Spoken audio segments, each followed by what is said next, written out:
Di sini saya akan menjelaskan terkait definisi dari organisasi, di mana definisi dari organisasi terdiri dari beberapa definisi, yaitu pengertian organisasi yang pertama yaitu sekumpulan banyak orang.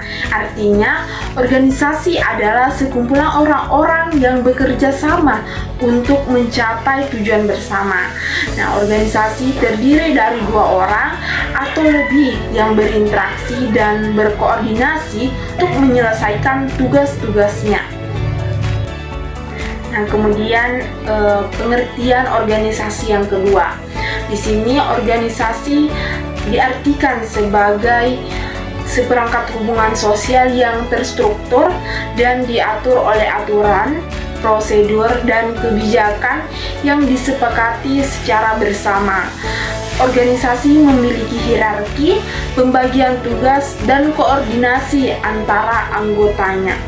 Kemudian pengertian organisasi yang ketiga yaitu tujuan bersama. Artinya, organisasi dibentuk untuk mencapai tujuan bersama yang telah ditetapkan sebelumnya.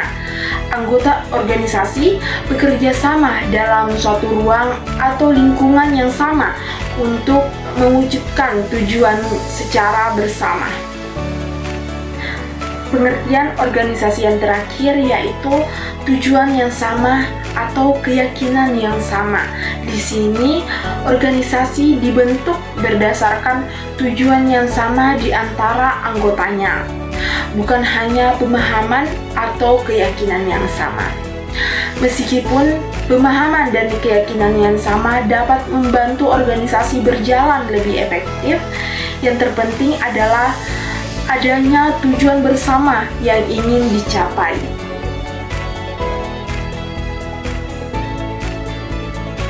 Kali ini saya akan menjelaskan definisi organisasi menurut Nation dan Travis Lyon. Organisasi adalah sekelompok individu yang berkumpul untuk mencapai tujuan bersama. Dalam definisi ini ada beberapa elemen penting yang perlu diperhatikan, yaitu 1. Sekelompok individu.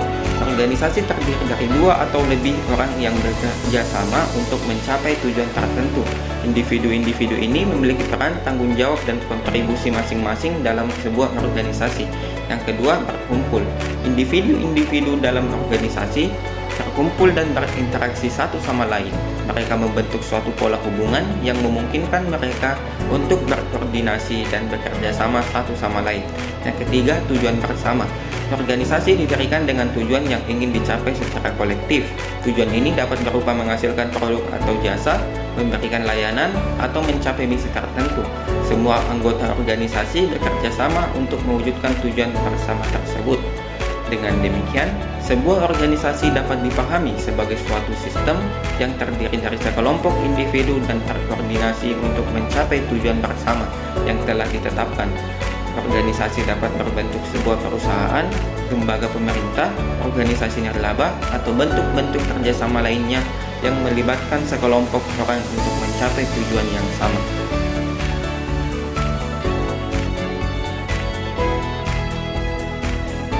Saya akan menjelaskan tentang identitas individu berdasarkan konsep organisasi dan individu yang memiliki banyak identitas.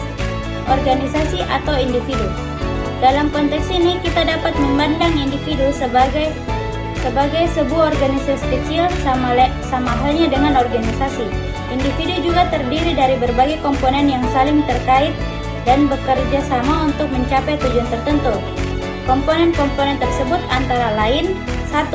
Fisik, tubuh, penampilan, kesehatan, dan karakteristik fisik lainnya. 2. Psikologis, kepribadian, emosi, motivasi, sikap, dan proses mental. 3. Sosial, peran, status, hubungan dengan orang lain, dan interaksi sosial. 4. Intelektual, pengetahuan, keterampilan, kemampuan, dan pengalaman. 5. Spiritual, nilai, keyakinan, filosofi hidup, dan makna ekstensis. Individu atau banyak identitas. Setiap individu memiliki banyak identitas yang saling terkait dan membentuk keunikan dirinya. Identitas tersebut antara lain: 1. Identitas pribadi, nama, usia, jenis kelamin, tempat lahir, dan ciri-ciri unik lainnya. 2. Identitas sosial, peran, status, afiliasi, dan hubungan dengan orang lain. 3. Identitas budaya, etnis, agama, tradisi, bahasa, dan latar belakang budaya. 4. Identitas budaya. 4. Identitas profesional, pekerjaan, keahlian, pengalaman, dan prestasi. 5. Identitas psikologis, kepribadian, nilai, keyakinan, dan preferensi. Identitas tersebut saling berinteraksi dan membentuk keunikan setiap individu. Pemahaman akan kompleksitas identitas individu dapat membantu kita memahami dan menghargai keberagaman manusia.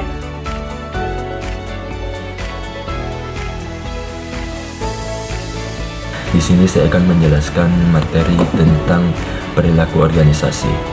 Menurut Robin dan Juki 2011, mendefinisikan perilaku organisasi sebagai studi yang mempelajari dampak dari perilaku individu, kelompok, dan struktur terhadap organisasi dengan tujuan menerapkan pengetahuan untuk meningkatkan efektivitas organisasi. Dengan menerapkan pengetahuan tentang perilaku organisasi dapat meningkatkan efektivitas dalam berbagai aspek, seperti meningkatkan produktivitas dan kinerja karyawan, meningkatkan kepuasan dan komitmen karyawan, mengelola konflik dan meningkatkan kolaborasi, mengembangkan budaya organisasi yang mendukung, mengelola perubahan organisasi dengan lebih efektif.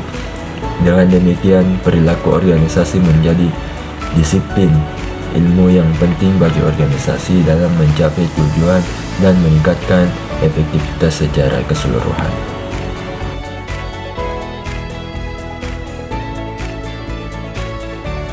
Saya akan memaparkan materi tantangan dan peluang organisasional behavior atau OB. Baik, saya akan memberikan penjelasan singkat terkait tantangan dan peluang organisasional behavior dalam menanggapi globalisasi dan mengelola keberagaman tenaga kerja. Menanggapi globalisasi, yang pertama, meningkatnya penugasan ke luar negeri. Organisasi menghadapi tantangan dalam menyiapkan karyawan untuk bekerja di lingkungan budaya yang berbeda, termasuk penyesuaian diri, komunikasi, dan manajemen lintas budaya. Yang kedua, bekerja dengan orang-orang dari budaya yang berbeda. Organisasi perlu mengembangkan kompetensi antar pribadi dan kemampuan untuk berkolaborasi secara efektif dalam tim yang beragam secara budaya. Yang ketiga, mengatasi reaksi anti-kapitalisme. Organisasi harus memahami dan merespon dengan bijak terhadap sentimen anti-kapitalisme yang muncul di berbagai negara, serta mempromosikan praktik bisnis yang etis dan bertanggung jawab. Yang keempat, mengawasi perpindahan pekerjaan ke negara-negara dengan tenaga kerja murah. Organisasi perlu mengelola dampak perpindahan pekerjaan, termasuk mempertahankan talenta, mengembangkan keterampilan karyawan, dan memastikan keadilan dalam praktik ketenaga kerjaan. Yang terakhir atau yang kelima, mengelola orang selama perang melawan teror. Organisasi harus mempersiapkan dan mendukung karyawan yang bekerja di lingkungan yang tidak stabil atau berisiko tinggi, serta memastikan keselamatan dan kesejahteraan mereka.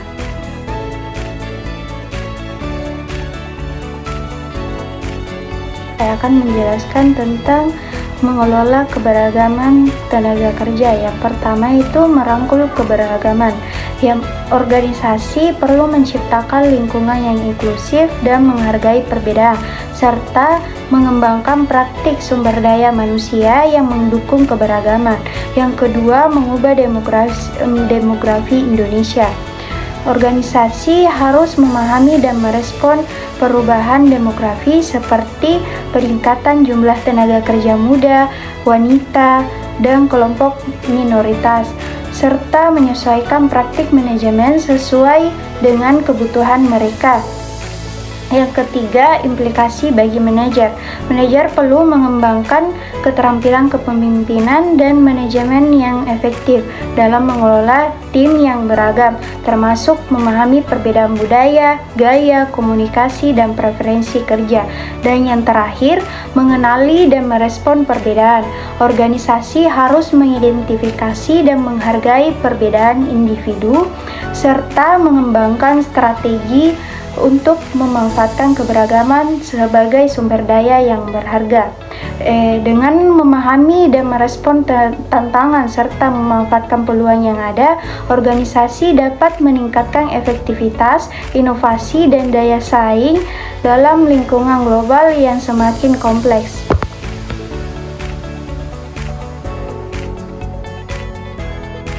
Di sini saya akan menjelaskan materi terkait model organisasional behavior dasar atau biasa disingkat dengan OB dasar.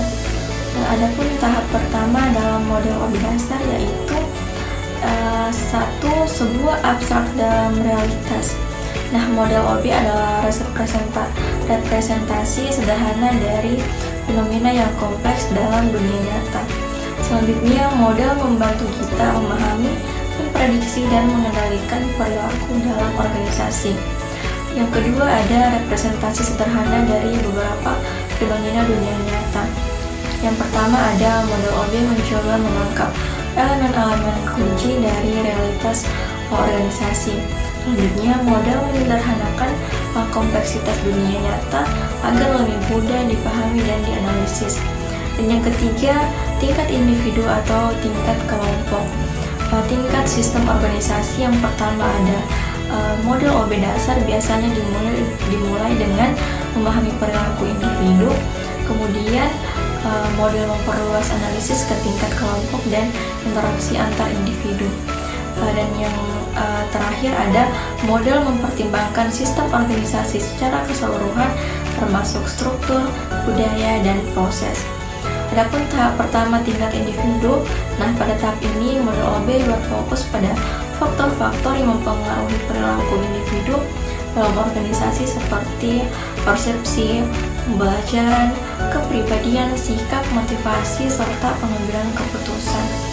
Dengan memahami perilaku individu, model OB dapat memberikan wawasan tentang bagaimana orang berperilaku di tempat kerja dan bagaimana suatu organisasi dapat mempengaruhi dan mengelola perilaku tersebut.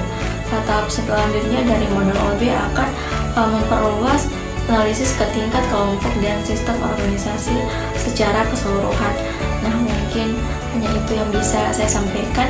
Sekian dari saya. Wassalamualaikum warahmatullahi wabarakatuh.